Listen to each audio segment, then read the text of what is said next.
गीता जी में पृष्ठ नंबर है 193, 193 पृष्ठ नंबर है, छठा अध्याय, श्लोक नंबर है 10। अब ध्यान की विधि कैसे बताई, कैसे ध्यान में बैठना है, मन भटकेगा, मन भागेगा, कैसे मन को बार बार ध्यान में लेकर के आना है, बार बार समझा के लेकर के आना है, कैसे समझना है। ध्यान में एकाग्रता प्राप्ति को चाहने वाला योगी अकेला चित्त के संयम युक्त, आशा रहित, परिग्रह रहित होकर एकांत स्थान में स्थिर होकर अपने आप को, अपने आत्मा को निरंतर परमेश्वर के नाम व स्वरूप में लगावे। क्या कहते हैं? अकेला बैठे, एकांत स्थान में बैठे और परमेश्वर के नाम का स्मरण बार बार करे। मन भागेगा, मन टिकेगा नहीं, मगर मन को बार बार समझा करके लेकर के आना है और मन आ जाता है, वापस आ जाता है। उसके लिए क्या है? पवित्र स्थान में अपने कपड़े मृग चर्म और कुशा के एक के ऊपर दूसरे को, ना बहुत ऊंचे ना अति नीचे। तो आजकल तो मृग चर्म नहीं मिलता है, तो क्या है, कुशा आसन लगा लो या कॉटन सूती कपड़ा लगा के बैठ जाना है। आसन बहुत ऊंचा नहीं चाहिए, बहुत नीचा नहीं चाहिए। स्थिर आसन हो बिछाकर चित्त और इंद्रियों की क्रिया को रोके हुए मन को एकाग्र करके वहाँ शुद्ध स्थान में आसन पर बैठकर आत्मा की विशेष शुद्धि के लिए योग अभ्यास को करे। ध्यान का अभ्यास करने वाला शुद्ध और एकांत शांत स्थान में अकेला अभ्यास साधे। बहुत ऊंचे नीचे आसन पर ना बैठे। अधिक नीचे आसन पर कीट के चढ़ आने का विघ्न हो जाया करता है। बहुत ऊंचे आसन से गिर पड़ने की आशंका बनी रहती है। आसन को रुकदा और स्थिर होना उचित है। सबसे नीचे कुशा का आसन बिछाएं, उसके ऊपर मृगशाला और सबसे ऊपर कपड़े का सूती आसन लगावें।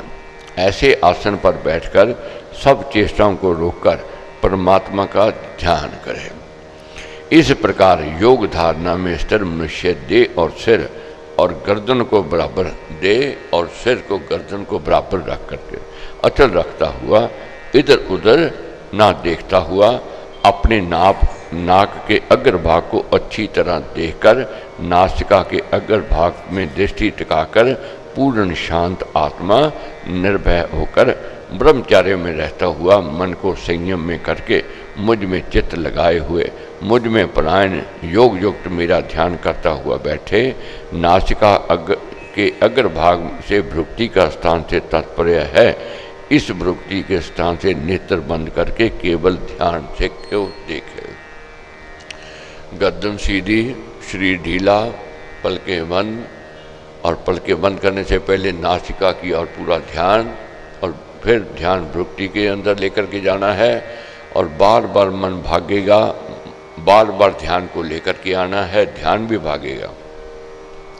स्मरण करके परमेश्वर का चिंतन करते हुए, उसको याद करते हुए उसमें मन और चित्त को लगाना है।